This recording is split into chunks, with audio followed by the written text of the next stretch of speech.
You're listening to the Jiu Jitsu Lou podcast, and I'm Lou Temlett. I'm guessing you're having a good day because either you've been on the mats, considering getting on the mats, or taking your best friend to train. I'm so happy you're here listening or watching this episode. Please don't tap out before the end. When you want to feel safe and accepted, start training Jiu Jitsu. I'd like to welcome Kerry Davidson to my podcast. Hello. Hi, Kerry. How are you? I'm good, thank you. I'm good. Fantastic. So I noticed on your socials this morning that you were at a competition yesterday. Tell me more. Yes, I was at the E034 Europe competition held in Brighton. It's one my club do regularly, and my feet haven't really touched the ground yet. I'm still buzzing from it. I had a really good day there. It was my third ever competition, and I came away with 2 golds and a bronze. But the bronze feels amazing because it was an absolute category with a blue belt as a white belt. So I'm just buzzing that I did it, to be honest. Oh, Kerry, that sounds amazing. Now, I've been following your journey on Instagram. I'm familiar with your documentary. So if any of the listeners haven't already seen it, go and have a look in the show notes because I'll pop the link in there. But you're very much in a mindset of immersing yourself in Brazilian Jiu Jitsu, and you got the bug for training and kind of competing some time ago. So tell me about when you first started competing. So I first started competing in December 2023, so not that long ago, 6 months. I've been training for 3 years, or nearly 3 years, and it took me that long to kind of buck up the courage to put myself on the competition mats. I think it's amazing. Having recently put myself in for a competition, not because I didn't want to, but because there were a lack of kind of competitors and opponents in my age and weight category. And I was really pleased that I did. But tell me specifically, if you can kind of draw your mind back, hopefully not too difficult, to your first competition. Why and how and what happened?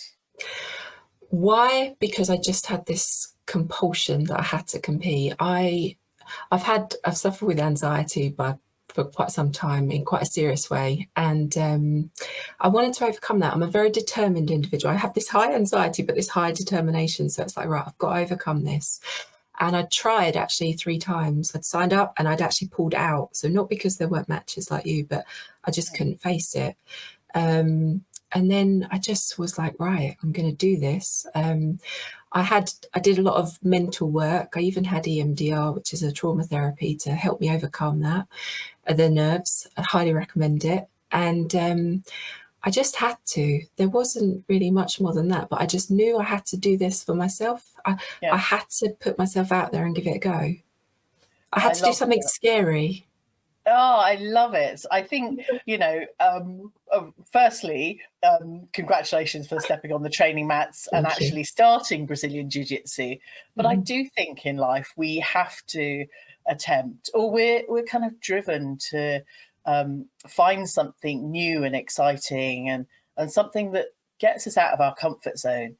Some of us live our daily lives without the challenge. And whilst it's lovely to live a drama-free life, sometimes having that excitement and drive and focus on one thing can be really positive.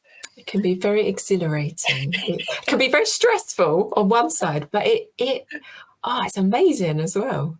Oh, I love this. Now, do you know what? Oh, go on. Go on. No, I was going to say, do you know what I love? Like, in the process, in the experience, it can be really difficult. It can be really challenging. But once you've done it, no one can take that away from you. Yeah. And you're left with that sense of confidence and that self-belief. And it's like, I did that. And like, I'm 37 as well. I'm not a young thing. And I've got no previous sporting experience. And it's like, I've done that. That's cool.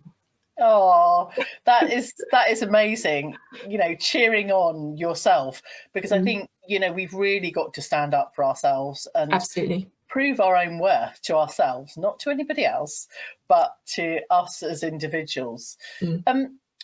So you've done, obviously, you know, kind of growing up, we have to do the mandatory PE and school sports. So there was nothing else kind of sporting in your kind of young adult life that led you to Brazilian Jiu Jitsu? Nothing whatsoever. In fact, the one thing that I think is probably quite relevant is my PE teacher at secondary school. So I would have only been about 12. She thought I was pretty good at discus, and she entered me into a Kent regional discus competition. And because I was a very nervous young child, which I didn't even realise back then, Yeah. I failed every single one. So it was like this competition trauma. And I think that was part of why I had to do it again, like 25 years later. I had to come back to that and I had to overcome that. But no, there was a bit of yoga. I'd done quite a lot of yoga, so I was quite flexible. I tried running, but I didn't like running. And actually, I got an injury from running that needed surgery. And before I actually got on the mats, we'd had COVID, and I'd been lazy for 3 years. I hadn't done anything. So I was very unfit, very out of shape. Really, I am not a sporty person whatsoever. Yes. So being defeated at school competition and then finding your energy and just needing to resolve that past kind of, you know, competition trauma. And it happened to be Brazilian Jiu Jitsu competition. It did. And it sounds like you've kind of got a little bit of an addiction for competing now. Tell me a bit about that. I think when you do it, like, then you know, like, the only way to know this feeling is to do it, to put yourself out there and try it. There's something about it. It's not like normal training. It's not like sparring. Even if you try and set up competition sparring, it's not like that. There is this energy that is just incredible. And you do it, whether you do well or whether you lose. Like whether you win or whether you lose, obviously doing well could be still a loss, but you've performed really great. There's just something about it. It's really affirming. It's really empowering. And yeah, I am a bit addicted, although I am going to have a little bit of a break from this one because it takes over my life a bit. And I'm going to come back to it next year, and I want to do one of the IBJJF comps. And I'm inspired by you, Lou, because you put yourself out there, you went abroad and you did it. And I'm going to do that next year. I'm going to go abroad and I'm going to do one of the big comps. Fantastic. For me, yes, it was absolutely exhilarating. But, you know, the come down after that is another thing to deal with, because I realised that, you know, there wasn't the excitement, there wasn't the energy, even if I didn't feel nervous. It's then that loss, kind of almost that grieving process when you finished a competition. And I was chatting with a parent at the school playground and kind of talking about Brazilian Jiu Jitsu, as you do, to people that you might not know very well, because it's a good opener. But you know, I used to be involved with a lot of amateur dramatics and stuff as like a teenager and young adult, and then when the show finishes, there's that loss, and you're going, where are all my teammates? Where are all my fellow people that love this thing? And now suddenly it's not here. And it's kind of that sort of feeling as well. So, yes. Do you know what? I haven't experienced that so much myself. I think my club is quite a small family club, and there's always this lovely vibe of like togetherness and kind of almost celebration even. Like we're always celebrating each other's successes. And I think we come out of out of competitions just like eager to do the next one. We kind of miss that bit of a slump. That's really positive, and I hope that anyone that does compete continues to be on that upward spiral of just getting into the next one. So whilst you're saying you're going to take a break from competing, you've done 3 competitions in the space of 6 months. Correct. Which is incredible. So you really have floated on a wave of competing, winning or losing. Now, tell me about what it feels like to win, because I've not been fortunate enough to be in this position, and I'm grateful for my experience because it's always about learning. But tell me about what it really feels like to win and stand on that podium that I swear I couldn't step up on because it's too high. Yes, you could. With the gold. I'm not going to lie, it's the most incredible feeling in the world. It's, all that hard work. Like, let's not forget, jiu-jitsu is hard, especially for us women. We're black and blue a lot of the time, literally with all the bruises, the injuries. Then you've got to train, then you're rolling around with all these different people. And then you've got like this plethora of information that you have to try and take in and remember under stressful conditions. And then you put yourself on a mat and you're assessed almost for it. So when you actually do it right, it's like, yes, I can do it. I'm sure, Lou, you've probably had many a times when you walk away from training, you're like, oh, I can't do this. This is too hard. I'm rubbish, not getting anywhere. I can't do that sweep or whatever. But you go to comp and you're matched hopefully fairly with someone equal weight, equal age, equal size, equal ranking. And it's like, whoa, I can do this. It's incredible. I love the fact that we all have different experiences. I don't quite echo some of the things you've said, and you don't echo the things that I've said. And I think this is the place for learning, that we all have absolutely such different experiences. But I'm inspired equally by you with the energy, which is probably a bit elevated today because it was only yesterday that I competed, so I'm still in it. Might be a bit more grounded if it had been a few days after. I love it, and I will be very much looking forward to seeing your IBJJF registration and all of your stories on socials, because one of the things that Amy in the last episode said, if you can see it and visualize it, you can be it. And I think that's one of the things, having these ideas and going, yeah, I can do that, or I've seen that person do that, I can do that too. And I think that's the inspiration, that seeing such amazing women in the field of Brazilian Jiu Jitsu really is inspiring from so many perspectives.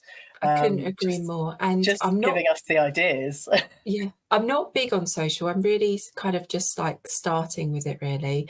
But I've made some like little YouTube videos and done some bits and done the documentary, as you say. And what helped me when I first competed was watching other jiu-jitsu matches, female jiu-jitsu matches on YouTube. I found like, wow, people put this online.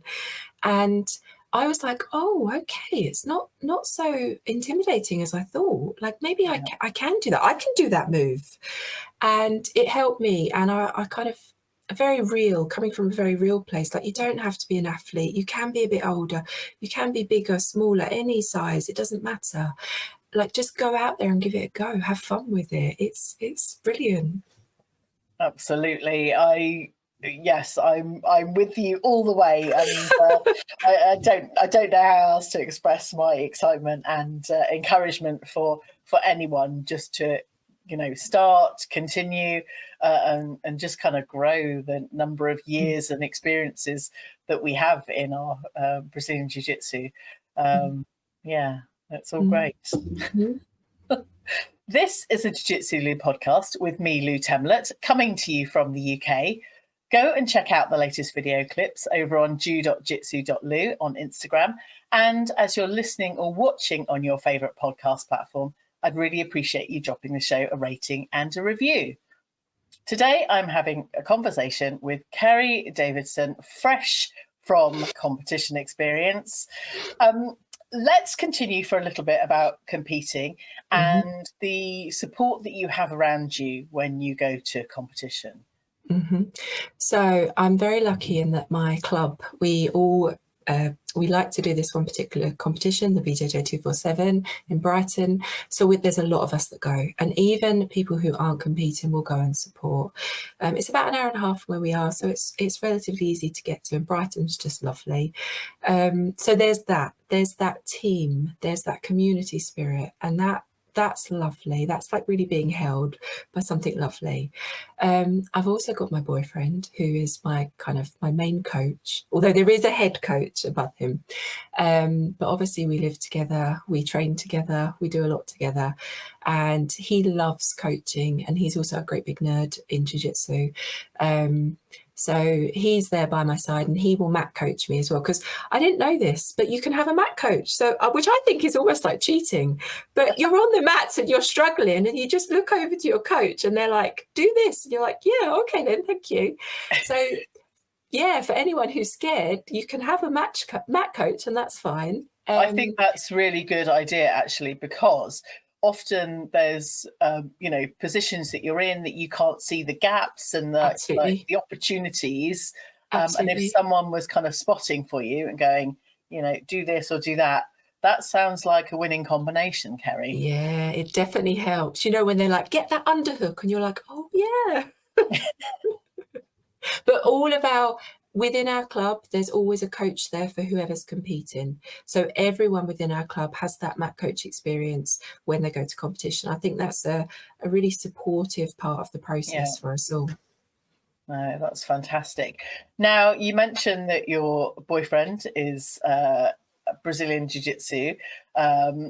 Tell me about how that is, because you haven't always been dating someone in Brazilian Jiu Jitsu. No. Prior to that, you've been single for some time. How is the experience for you? Because I know some of us come to the mats where we've got partners, some of us are single, some of us have different experiences, but dating somebody that is involved, with Brazilian Jiu-Jitsu. Yeah. So I've got experience on both sides. My first 18 months of training, I was single. So I've got that experience going to classes on my own, often being the only woman with 30 men, very intimidating experience, but I did it. And then I met my partner, and he trains jiu-jitsu. He's trained for a lot longer than me. He's a brown belt. And on the whole, it's amazing. We have this shared interest. So we're very connected in that respect. And because he knows so much more than me, he's great to learn from. I've always got a drilling partner, so I'm not kind of standing on the edge of the mats waiting for someone to pick me. And that's, that makes it easier. I will be honest, that does make it easier. It makes me feel a lot more relaxed coming to classes. Yeah. Just on a side note, I was considering kind of getting hold of a grappling dummy to practice some of the kind of, the moves the other day. And I was like, what would I do with a grappling dummy? It's like, no, not in a bad way, no. But just like, where do you store a grappling dummy when you don't want them anymore? You can't. Do you know what?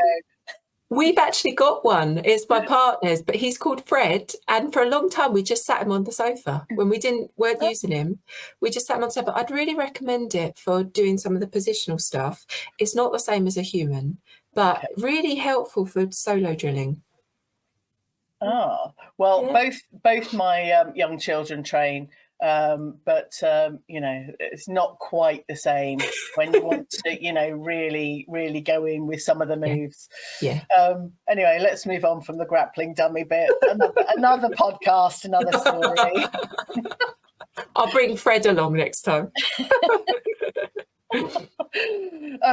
Okay, so let's talk about your white belt experience and how you found the progress over the time you've been training Brazilian Jiu-Jitsu, kind of overcoming the anxiety in the first instance, and then the kind of transition to, where you are now and the successes and maybe challenges that you're experiencing. Yeah. I don't know where to start, really. I think the first thing is it's been really hard. It's been nearly 3 years, and it's, it's a continual effort. It's a continual struggle. Often not being able to understand stuff, not being able to get moves, people submitting you all the time. Yeah. It's been really hard. I don't know what more to say than that. It's taken a lot for me to keep going, and there have been many moments where I've been like, I'm quitting this, I can't do this anymore. But something inside has kept me going. I think the boyfriend has probably helped that as well, and the competition experience. Although my second comp I had a loss, which I didn't take very well. and I really was close to quitting then. The injuries side of it, like that was quite hard. Nothing serious, but lots of bruises, lots of strains, lots of tweaked knees. But I think there's also something in that struggle. There's something about continuing on. There's something about not giving up. There's something about letting yourself actually sometimes taking some time out. Like there are times when I've had 4 weeks off because I just can't face it. I can't deal with it. But then you go back. And for me, I've always said, I've been a bit kind of against some of the philosophies out there, but like be the snail, be the tortoise even. Be the tortoise, not the hare. This is a long game. 10 to 20 years, we know that, if not forever, continually learning. And so go at your own pace. So that's what I've done. I've gone at my own pace. I think that's really important to, as women, kind understanding our own pace. We have so many responsibilities. Absolutely. And it's having that balance. But also, it sounds like not giving yourself too much of a hard time if it's just not that time. And that's okay. We know the reason why we started is the reason why we're going to keep going back again and again and again. But it's one of those healthy relationships in our lives with Brazilian Jiu Jitsu that is for the better of our kind of physical and mental well-being going forwards. I think absolutely. And it's about doing that with balance, and recognizing what you can do and being flexible as well. So sometimes I can train a bit more, sometimes I train a bit less. And I think as women, it's really important to talk about our menstrual cycles as well and training. I know that there's a particular time every single month where everything hurts more, where I've got no energy, where I just don't want to be beaten up. And so I might take a week off that week and then I come back to it. And I just don't give myself a hard time for that. I just know I can do it when I can do it, and I can't when I can't, and that's okay. And I think having the kind of rankings and the situation, knowing that this is, a 20-year lifelong, much longer than 20 years journey, that there's no immediacy to rush. We're not in our teenage or 20 years.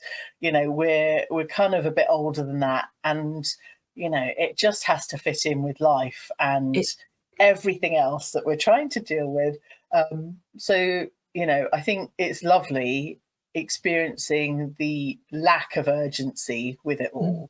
And then when there is an urgency, for me, that's certainly a red flag. It's like, well, what's all this about? It's a very steady process. And I think, that's one of the really positive things to be aware of, that, it's a steady process. And if you don't learn 1 week, or you feel like you're not learning, it'll come back maybe a month later, maybe 6 months later, and that's okay.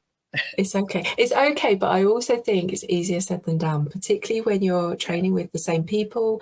Everyone's training together, and they might be going more, or they might be more just able to pick it up more. So they're getting better, and you're not, and it can be difficult to kind of have that kind of humbleness and be like, it's okay. There have been many a times where I've had to come back to myself and be like, it's my journey, not anyone else's, and I'm taking it at my speed. And that's the bit where you actually need to put the comparison and the comparing with other people. You're comparing yourself with yourself yesterday or the day before or last year. You hadn't even started competing 6 months ago, and now look at you. I know, done three. I know, mad. And won some as well, like bad. And stood on that top podium with a gold medal. With golds from yesterday. How many golds? Two golds. Two double gold. One bronze. I think I've got 5 golds now, Lou, and 1 silver and 1 bronze. So love it. Making up for that lack of discus experience when you're a teenager. 37 years of sporting experience in 6 months. I love that. Okay, there's no urgency, but Kerry's one to look at in terms of her journey. I think how, like we were saying, it's having that inspirational individual that is humble like yourself, and you're just doing your thing, but actually that's achievable. Somebody has done it. I was watching, this is going to be a bit of a throwback. I was watching Top Gun with my son over the weekend, and the new Top Gun. But we did the new one first and then the old one, just to try and kind of cross match. And then I was explaining the story, from our teenage years watching it or whatever. But the fact that flight took place, he proved that he could do it. So anyone can do those things. So if you can see it and, someone's already done it, well, then you can do it too. Go and watch Top Gun. I love that. Like, that inspires me. And what inspires me more than that is to be that for someone else. Like, let's keep paying it forward. Let's keep helping everyone. Let's keep lifting people up, especially us women. Yes. And especially in the male-dominated jiu-jitsu world as well, be very political, but I love it. But I also want to come back to why you started jiu-jitsu in terms of kind of safety and security and feeling accepted. Tell me about how you started and what made you kind of start. So there's two things that really played into why I started. The first was that I felt really unsafe as a woman. We just had the Sarah Everard story, and I was just really aware that as a woman, I think we've all had different experiences that we can draw upon that kind of make us, just feel a bit unsafe in the world, having to watch our backs without, like, very unconscious, very ingrained in us. It's not safe as a woman in this world. And I knew I had to do something with that. I was living on my own. I was a single woman. There was a lot of dog theft at the time as well. I was worried someone was going to attack my dog and I'd have to do something. So I started with self-defense, and I was like, I'd like this. And then I kind of fell into jiu-jitsu. It was a recommendation of a friend. The other side of it was I'd had an ADHD diagnosis, trying to learn and understand about myself and continually better myself. And I tried the medication, wasn't for me. And the second thing they recommend for ADHD is exercise, and in particular martial arts. And it's actually the first kind of exercise that I've done where I don't lose interest. Like, I've tried some bits, but I just find them boring. Whereas this is such a mental challenge. It gives me that challenge aspect that I love.